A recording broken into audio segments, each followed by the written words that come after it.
জাইরি গোলামের কইছে যে ধান কেন ধান কিনে বাঙাইনোর দরকার বাঙাই না ধান কিনে গেছে কোনে পাচ্ছি না গেছে কোনে না গেছে কোনে রে কাটাল পাগল অনেক না আছে পাই না কে এই শোনো কি রে তোমার কইছে ধানটা ভাঙা ধান ভাঙা ঠিক হয় ধান ভাঙান লাগবে না শালি শালি তোর কইছি তুই যৌতুক লিয়া তোর বাপরে রইছেন বিয়ে হয়ে গেলাস কতদিন তুই যৌতুক আনছিস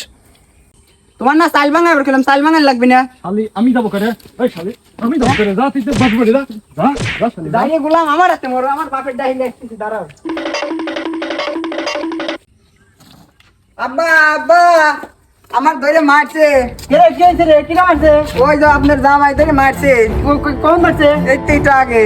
তোর মাঠে প্রতিদিন এরকম করে মারে খালি প্রতিদিনই মারে প্রতিদিন মারে চল আজকে রাজার কাছে যাবো রাজার কাছে বিচার দেবো আজকে কিটানে মারে কিটানে চাল পাত্রে আয় আচ্ছা চলে আদিস জাইরি গুলামের হাতে বিয়ে দিয়ে তোর জীবন নষ্ট করতে যায়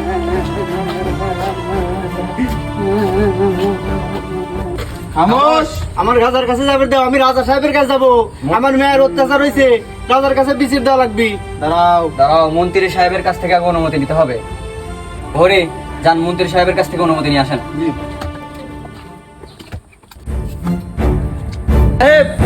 কোথায় আপনি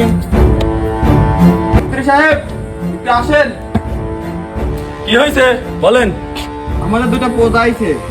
তাদের সাথে অন্যায় হচ্ছে তার স্বামী তাকে প্রতিদিন নির্যাতন করে তারা বিচার চাইতে আসছেন আমাদের রাজ্যে অন্যায় বিচার কে কার এত বড় সাহস আমি রাজার কাছে বৈঠক বসাচ্ছি তুমি এখনই ওদেরকে ডাকিনে আসো আমি রাজার কাছে যাচ্ছি জি মন্ত্রী সাহেব ডাকিনে আসো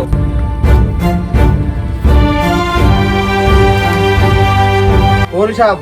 জি বলেন মন্ত্রী সাহেব ওদের যেতে বলেছে আসেন।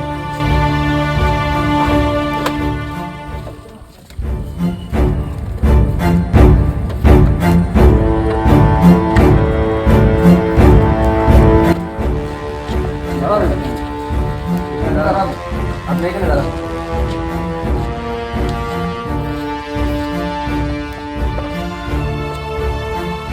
সাবধান রাজা সাহেবের আগমন হচ্ছে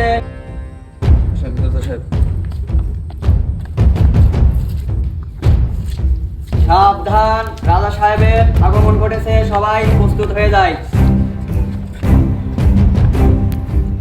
মন্ত্রী আমার প্রজাদের কি সমস্যা বলতে বলো। এই প্রজারা কি হয়েছে বলো রাজা মশাইয়ের কাছে বলো রাজামশাই আর এই মেয়ের ওর স্বামী প্রতিদিন ধরে ধরে মারে এর বিচার আমি চাই আপনার রাজ্যে এটা কি করে সম্ভব এটা হচ্ছে প্রতিনিয়ত হচ্ছে এটা আমি এর বিচার চাই কি মন্ত্রী এগুলা কি শুনি? আমার রাজ্যে এই অন্যায্য কে করেছে ওকে খুঁজতে পাঠাও। প্রহরী ওই বজ্জাতকে ধরে নিয়ে আসো আজকে ধরি আনো আমাদের রাজ্যে এরকম অন্যায় অত্যাচার করে বেড়ায় হ্যাঁ রাজা সাহেবের কাছে হাজির করেই থাকো ওই যে বেটা বজ্জাত চল বেটা বজ্জাত আজকে তোকে রাজা মশাইয়ের কাছে নিয়ে যাবো কেন আমি তো কিছু করি নাই রাজা মশাই তার বিচার করে দেখবে তুই বউ মারিস যৌতুকের জন্য বউ মারিস চল চল আজকে চল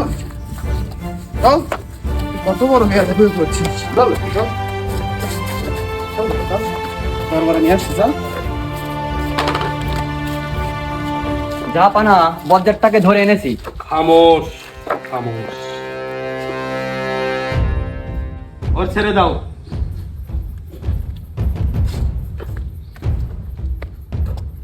রাজা সাহেব আমি কি করেছি রাজা সাহেব তুই আমার এই সুশীল সমাজে তুই তোর বউকে পিটিয়েছিস। তুই হারামজাদা, তুই বজ্জাত, তুই আমার সুশীল সমাজের নিয়ম তুই জানিস না। তুই তোর বউকে পিটিয়েছিস, সে তার বাবাকে সাথে করে নিয়ে এসে কাঠগড়ায় বিচারে হাজির হয়েছে। তুই তুই কি করে তোকে নির্দোষ ভাবছিস? রাজামশাই আমি আমার বউকে বলেছিলাম যে বিয়ের সময় যৌতুক আনতে সে বলেছিল আনবে যৌতুক কিন্তু এখন বিয়ে হয়ে গেল 6 মাস রাজা সাহেব সে এখনো যৌতুক আনে নাই তোকে রাজ্যে কে জায়গা দিয়েছে? আমি যৌতুকের বিরুদ্ধে, তুই জানিস না এটা? মন্ত্রী, আমার রাজ্যে কোনো যৌতুক আমি পছন্দ করি না। এই বজ্জাতকে 100 বেতের আঘাতের শুলে চড়ানো হোক। চুপ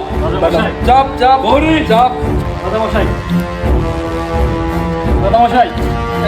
এই বজ্জাতের কথা বলার সুযোগ দিবি না। চল চল চল চল চল তোকে চল আজ কি বলবো চল চল আজ তুমি ধরে রাখেন।